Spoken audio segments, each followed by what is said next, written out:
On the morning of September 4, 2013, a scene of horror unfolded in the quiet, picturesque town of Willowbrook, Virginia. Judge Aaron Caldwell, a well-respected member of the community and the judicial system, was found dead in his home. His wife, Elise, had called 911, describing how she found her husband slumped over in his leather chair, his lifeless body surrounded by an eerie calm.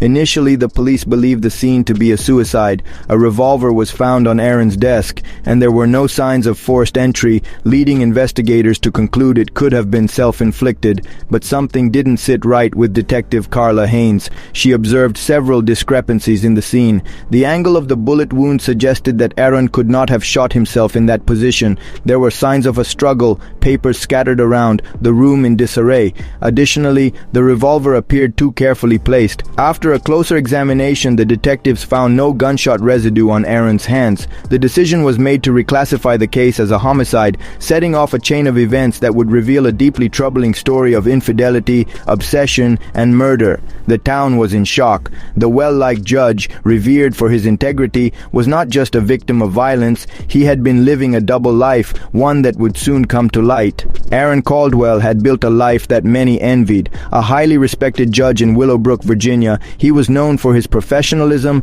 wisdom, and deep sense of justice. At 52, he had been married to Elise for 25 years. The couple had 2 grown children, and from the outside their life seemed idyllic. Aaron's career was his pride, and he was admired in the courtroom for his fair rulings and calm demeanor.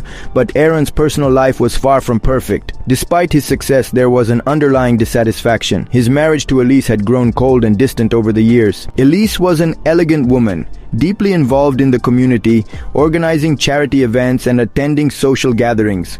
However, their relationship had deteriorated into mere routine.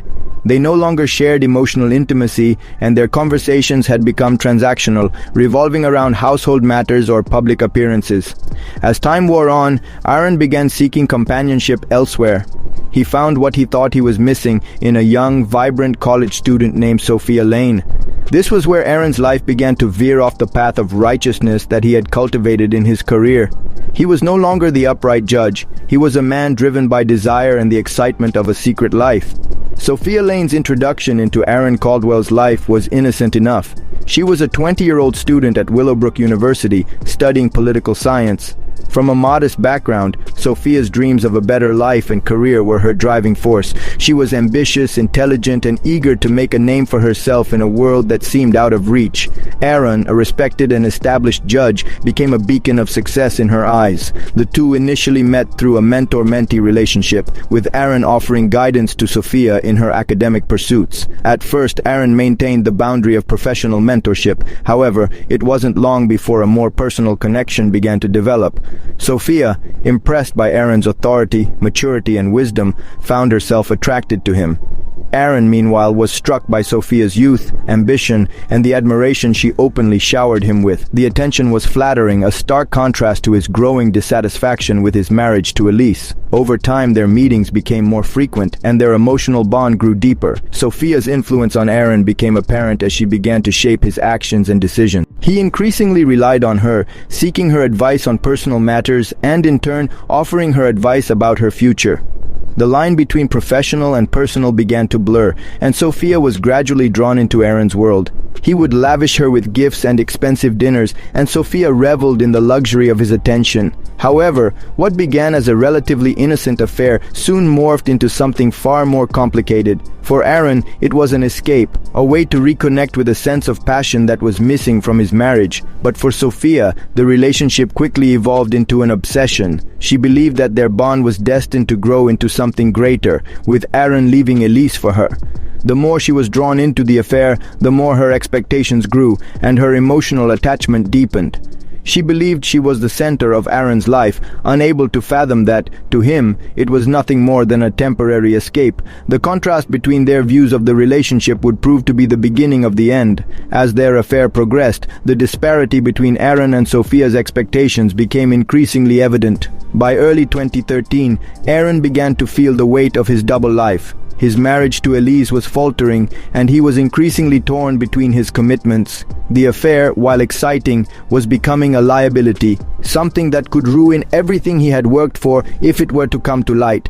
His relationship with Sophia, which he had once found thrilling, was now a source of guilt and anxiety. Sophia, on the other hand, became desperate for Aaron's full commitment. She had already invested so much emotionally in their secret relationship, and as time passed, she began to feel increasingly entitled to more of his time and attention. She began pressuring him for a more open public relationship. She wanted to meet his friends, to be seen as his partner, to have him publicly declare his love for her. Aaron, recognizing the danger of such a revelation, began to pull away, trying to reassert control over his life and the situation. Sophia, unable to understand Aaron's resistance, grew increasingly frustrated. Her emotional instability deepened, and she began sending Aaron increasingly erratic messages. One moment she would plead with him to stay with her, the next she would angrily accuse him of using her and manipulating her. Her obsession with him was becoming all-consuming. Her friends began to notice her erratic behavior, her mood swings, her obsessive talk about Aaron, and her attempts to make him a permanent part of her life.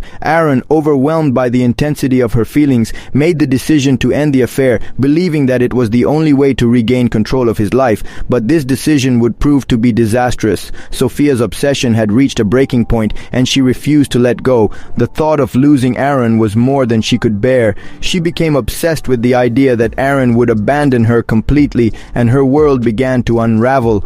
The evening of September 3rd, 2013, started as any other night in Aaron Caldwell's life. He had just wrapped up his work at the courthouse and was preparing for a quiet evening at home. His wife Elise had a fundraising gala to attend, and his children were away for the weekend with their grandparents.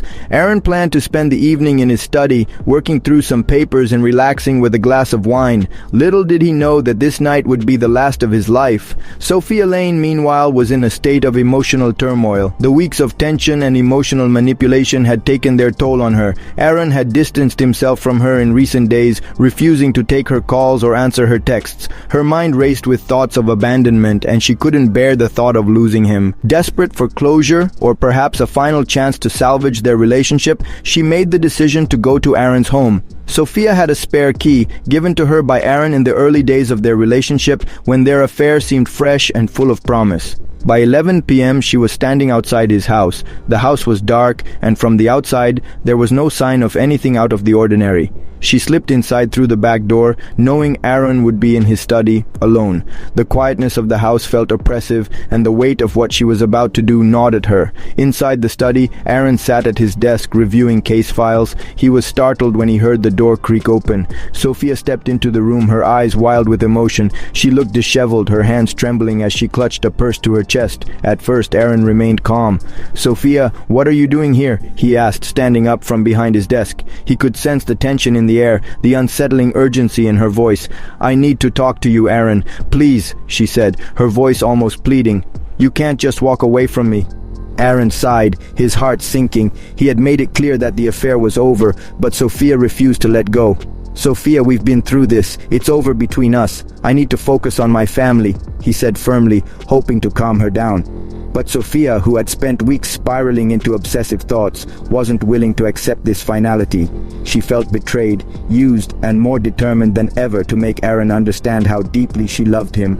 Her emotional state had become increasingly erratic, and she was no longer able to reason with herself. This wasn't about love anymore, it was about possession, and the idea of losing Aaron drove her into a frenzy. The conversation between Aaron and Sophia quickly escalated as Sophia grew more frantic. She began to accuse him of stringing her along, of using her for his own pleasure, only to discard her when things got difficult. The words spilled out of her mouth in a torrent, and with each passing moment her agitation grew. "You can't just walk away from me like this. I gave you everything," she shouted, her eyes wide with tears. Aaron, though startled by her intensity, tried to keep his composure. He had never seen her like this before. His usually composed, calculated demeanor was slipping. He knew that her obsession was becoming dangerous, but he never expected it to reach this point. "I never promised you anything more than what we had, Sophia," Aaron replied, his voice firm but calm. "It was a mistake. I regret it. But I'm trying to fix my marriage now. It's over." Sophia's face twisted with disbelief. She couldn't fathom the idea of Aaron moving on so easily. He had been everything to her, the person who had given her hope for a future, who had made her feel seen. And now he was throwing it all away. In a flash of rage, Sophia grabbed the nearest object, a heavy glass paperweight from Aaron's desk, and hurled it at him. The paperweight struck Aaron on the side of the head, and he stumbled back in pain. Blood began to drip from his temple as he tried to steady himself, but it was clear that this was no accident. Aaron raised his hands defensively, trying to shield himself from further blows, but Sophia, now completely unhinged, lunged at him with terrifying intensity. She continued to strike him, her words a jumble of accusations and emotional outbursts. Aaron, though stronger, was taken off guard by her ferocity. He tried to move away, but Sophia kept coming, pushing him toward the desk, knocking over papers and items as she attacked. In the midst of the chaos, Ethan Grayson, Sophia's close friend, appeared in the doorway. Ethan had always been protective of Sophia, and when he realized the situation had escalated beyond control, he rushed inside. Ethan, who had secretly harbored a deep resentment toward Aaron, believing that Aaron had manipulated Sophia and abandoned her, saw red when he witnessed Aaron defending himself from Sophia's assault. He didn't stop to think, he simply acted. Without hesitation, Ethan grabbed the revolver Aaron kept in the drawer of his desk, a gun Aaron had used for personal security, and in one swift motion shot him in the temple. The loud bang echoed through the study, and Aaron fell to the ground instantly, lifeless. Sophia stood frozen, her breath heavy, her eyes wide in disbelief. The man she had been obsessed with was now dead, and the reality of what had just happened began to set in. She looked at Ethan, who was equally stunned by his own actions. They were in shock, not fully understanding the enormity of what they had done. The morning after Aaron Caldwell's murder, the investigation began, and what followed was a meticulously orchestrated series of events that revealed just how calculated and devastating the crime had been. The police were called to Aaron's home around 8:04 a.m. when his wife, Elise Caldwell, arrived home to find Aaron's lifeless body on the floor of his study. The crime scene initially suggested a suicide. The gun was found on his desk and there were no signs of forced entry, but something felt wrong to Detective Carla Haynes, who was assigned to the case. She immediately noticed inconsistencies that pointed away from suicide. The angle of the shot didn't seem consistent with someone taking their own life, and Aaron's personal belongings appeared undisturbed, which contradicted the idea of a suicide. As the investigation unfolded, investigators began to piece together Aaron's complicated life and the people involved with him, particularly his secret affair with Sophia Lane. Sophia became a person of interest. Investigators dug into her recent activities, and soon they found troubling evidence, phone records showing numerous calls and texts exchanged between her and Aaron before his death. They also discovered that Sophia had a spare key to Aaron's house given to her during the affair's earlier days. Detective Haynes also learned about Sophia's close relationship with Ethan Grayson, a friend who had a history of protecting her. Security footage showed Sophia entering Aaron's house late the night of the murder, but no footage of her leaving. This created a chilling narrative. Aaron, who had recently ended the affair, was confronted by Sophia in a rage, and in the midst of an emotional breakdown, she was joined by Ethan, who took matters into his own hands. The turning point came when investigators found a text message on Sophia's phone sent to Ethan shortly before the murder. It read, "It has to be done, Ethan. It can't end like this." This was a chilling confirmation that the murder was premeditated. The texts between the two revealed that they had planned Aaron's death. After several hours of questioning, Sophia and Ethan were arrested. Initially, both denied any involvement in the crime, but the mounting evidence was overwhelming. Sophia eventually confessed, explaining how the situation had escalated and how she had been unable to handle Aaron's rejection. Ethan, on the other hand, admitted that he had acted impulsively to protect Sophia, believing that Aaron had emotionally abused her. Their confessions left little doubt as to their roles in the murder. The trial of Sophia Lane and Ethan Grayson began in 2015, attracting national media attention. The courtroom was filled with spectators, and the case dominated news headlines. The prosecution presented a compelling argument detailing the events leading up to Aaron's murder. They highlighted Sophia's obsessive behavior, her inability to accept rejection, and her eventual decision to take matters into her own hands with Ethan's help. Sophia's defense team tried to frame the case as one of emotional distress. They argued that she had been manipulated by Aaron, who had promised her a future but ultimately discarded her when things became difficult. The defense painted Sophia as a victim of her emotions, unbalanced, heartbroken, and unable to control her feelings. They claimed that she had acted out of desperation and that Ethan had only stepped in to protect her. Throughout the trial, Elise Caldwell, Aaron's wife, gave a heartbreaking testimony. She spoke of her devastation at finding out about the affair, her sorrow over Aaron's death, and her feelings of betrayal. It was clear that the tragedy had shattered her life. She spoke of how Aaron had been a loving husband and father, and how the events surrounding his murder seemed so out of character for the man she had known. The prosecution also revealed the disturbing text exchange between Sophia and Ethan before the murder, showing clear premeditation. The evidence presented painted a clear picture of two people, one obsessed with a broken relationship and the other driven by misguided loyalty, who had ultimately destroyed an innocent man's life. After 2 weeks of testimony and intense deliberations, the jury returned with a verdict. Sophia was found guilty of first-degree murder, and Ethan was convicted of aiding and abetting in the murder. The courtroom was silent as the judge delivered the sentences. Sophia was sentenced to 25 years in prison, while Ethan received a life sentence without the possibility of parole. The sentences were a somber reminder of the tragic outcome of a love gone wrong, and a community was left to grapple with the loss of a man who had been killed not by accident, but by the actions of those who once cared for him. The aftermath of Aaron Caldwell's murder affected everyone involved: family, friends, the community, and even those who were far removed from the incident. What had started as a seemingly typical suburban life turned into a tragic story of love, betrayal, and violence that left a permanent scar on many lives. Elise Caldwell, Aaron's wife, had to carry the unbearable weight of grief after Aaron's death. Not only did she lose her husband, but she also learned about his affair and the deep emotional entanglement with Sophia. The heartbreak was twofold: the betrayal by the man she loved and the violent way he was taken from her. Elise initially stayed in Willowbrook after Aaron's death, trying to piece together what had happened. However, the trauma of both his affair and murder made it impossible for her to stay in the place they had once called home. It became a symbol of everything she had lost. She eventually moved to a new city, hoping for a fresh start, but the shadow of what had happened remained with her. She would never fully heal, as the emotional wounds of losing Aaron in such a violent and unexpected way were too profound. Sophia Lane, the woman whose emotions led to the fatal night, found her life completely altered after her arrest. Once a rising star with ambitions of a successful future, her world came crashing down as she was convicted of first-degree murder. Sophia's emotional state became a central focus of both the trial and her subsequent prison life. In the months following her conviction, Sophia showed deep remorse, but the reality of her actions was something she had to live with every day. Many prison psychologists attempted to understand the complex psychology behind her decisions, exploring the relationship dynamics that led her to murder. Sophia's inability to handle rejection from Aaron, combined with her own emotional instability, had ultimately resulted in the loss of her future, her freedom, and any chance of redemption. Her actions were a consequence of obsessive love and a profound inability to cope with emotional rejection. The pain of Aaron's rejection had clouded her judgment, and she was unable to accept that the relationship was over. Her mental state deteriorated as she grappled with her role in the murder. Sophia spent much of her time in solitary reflection, where she often pondered whether things could have been different had she found healthier ways to deal with her emotions. Ethan Grayson, the friend who had aided in the murder, also faced a lifetime of regret. Initially, Ethan had believed that he was helping a close friend in need. His loyalty to Sophia, however misguided, led him to make decisions that he would never be able to undo.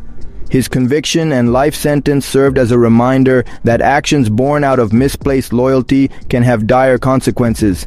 Ethan was forced to confront the reality that his attempt to protect Sophia was a tragic mistake. The psychological burden of knowing that his actions directly contributed to the murder of an innocent man weighed heavily on him. Like Sophia, Ethan spent his time behind bars, reflecting on the catastrophic choices he made. Both of them became a cautionary tale for the other prisoners and those who heard about the case, showing how blind loyalty and emotional desperation could lead to the destruction of many lives. Willowbrook, once a tight-knit, peaceful community, was forever changed. The murder of Aaron Caldwell sent shockwaves through the town. Neighbors, friends, and colleagues were left in disbelief. Aaron had been an influential figure in the community, a man who had played a pivotal role in local business and social events. To lose him so violently was a trauma that was not easily forgotten. Some townspeople struggled with the idea that something so senseless could happen in their own backyard. The gossip and whispers around town revolved around the affair, the murder, and the emotional unraveling that had taken place behind behind closed doors. Willowbrook's image, once characterized by its warmth and serenity, was now tainted by the tragedy that had unfolded in its very midst. While the physical effects of the murder were immediately visible in the town's collective grief, there was also a lasting impact on the people who had known Aaron, Sophia, and Ethan personally. Some former friends of Sophia and Ethan distanced themselves, unable to reconcile with the people they once knew.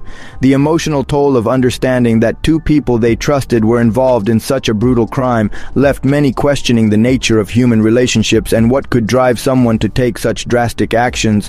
People began to ask themselves, could this happen to anyone?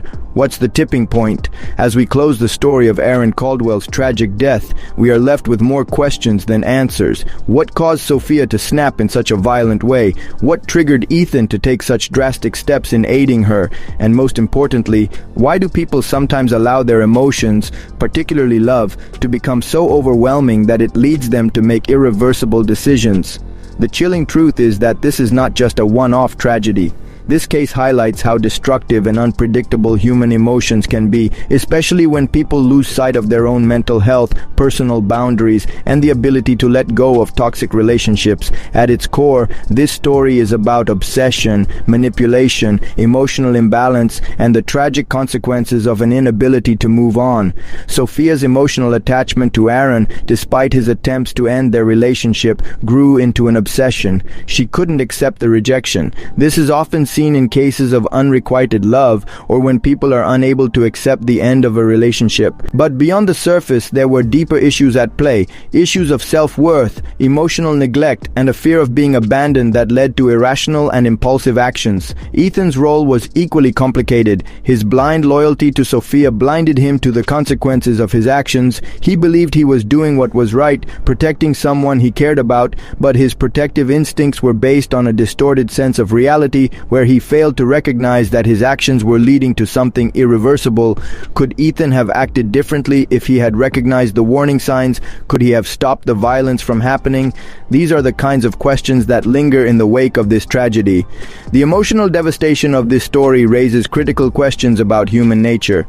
How often do we let our emotions dictate our decisions? And how can we learn to better manage intense feelings like jealousy, love, or betrayal to prevent them from spiraling out of control? What can we do to heal from emotional wounds without resorting to violence or manipulation? We want to hear from you. What do you think made Sophia and Ethan take such extreme actions? Do you believe that their emotional breakdowns were inevitable, or could they have been prevented with better emotional intelligence and support? Let us know your thoughts in the comments below. If you found this story eye-opening or chilling, don't forget to like, subscribe, and share this video with others. Please feel free to ask any questions you have. Stories like this one are not just cautionary tales. They're opportunities for us all to reflect on the complex emotions that shape our behavior. If we can understand why things like this happen, maybe we can take steps toward a more understanding and compassionate world.